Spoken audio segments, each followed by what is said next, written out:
Hello, my name is Shreya, and along with my teammates Miriam, Tiffany, and Ebtihal, we present to you today our senior design project. We're here to tell you why you should be excited about Tula, the smart compression stocking of the future. Imagine if, when you tried to stand up, you tried and tried and tried, and gravity caused immense pooling of blood in your legs. When you stood up, this resulted in dizziness, as well as other symptoms like a rapid heart rate and extreme fatigue. Well, it turns out that this is the reality of daily life for people with POTS, or Postural Orthostatic Tachycardia syndrome. POTS seriously impacts the lives of over 3 million people in the US alone. Many of these are young adults, and so it's a major disruption to their life when almost a quarter of them have to stop work or school because of this disease. Naturally, POTS has serious effects on the economy with over $25 billion in annual lost income due to this disease.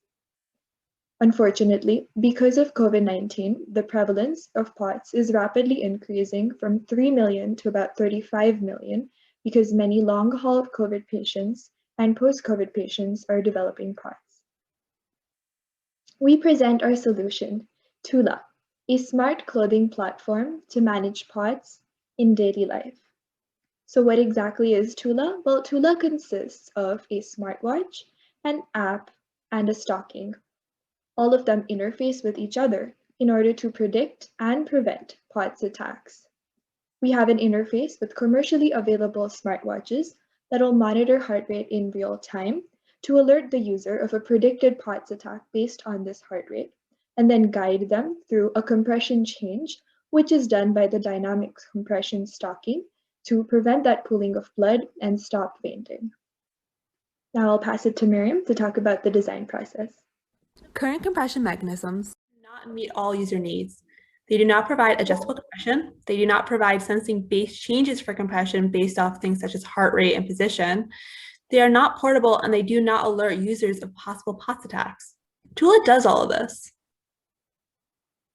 So here's some of our user-determined physical metrics. From users, we learned that the mass of Tula had to be under 0.5 kilograms. The sock thickness had to be under 1 centimeter. The pressure range had to be between 15 and 30 millimeters mercury. It had to be washable, and the battery life had to be at minimum 8 hours. From this, we could down select our compression mechanisms. We started with a buckle, but we soon found that that did not fit our pressure range that we needed. Servos were unfortunately way too thick. Motors were unfortunately too heavy. And electroactive materials simply did not fit our washability and battery needs. We found that elastic Velcro actually worked the best and provided an extra safety compliance because users could stop it from overdoing it on terms of pressure. We also had to down select compression sensing mechanisms. We were between force sensing resistors and elastic stretch sensors, since they are both water resistant. However, we found that force sensing resistors did not provide the range of values needed. From here, you can see how our elastic stretch sensors worked, where we are plotting here compression and strain, which shows a pressure reading within a 95% confidence interval. We also decided to make our electronics modular, this way that users could remove electronics and wash their sock properly.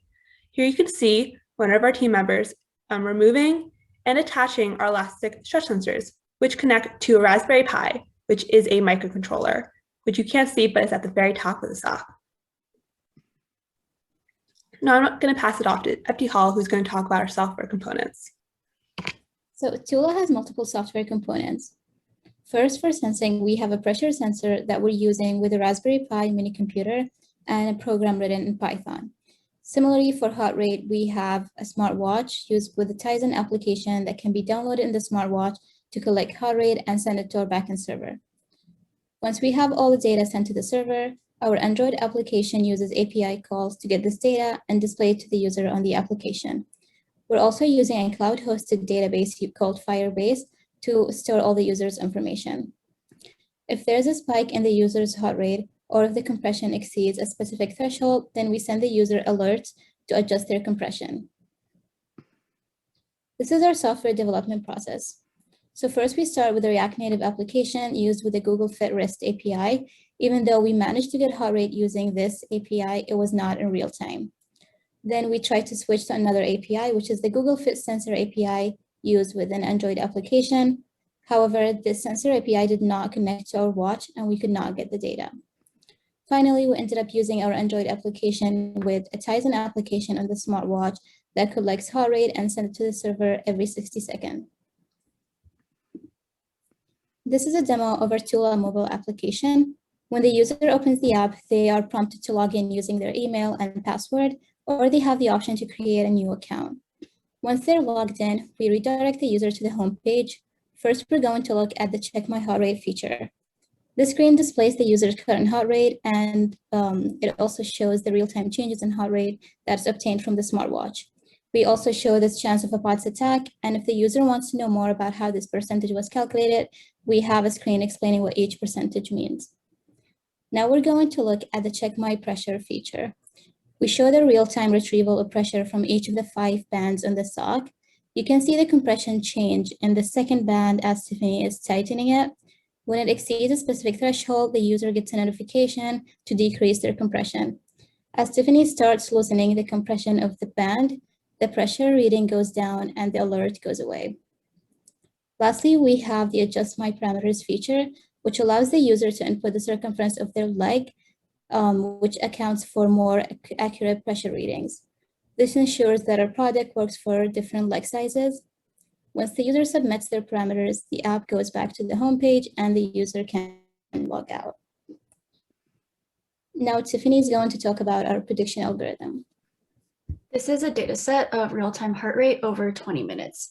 The red line represents the average heart rate, which has increased from 70 to 130 beats per minute. The percentage likelihood of a POTS attack, which is the line in blue, jumps drastically at the point when heart rate has increased by more than 30 beats per minute.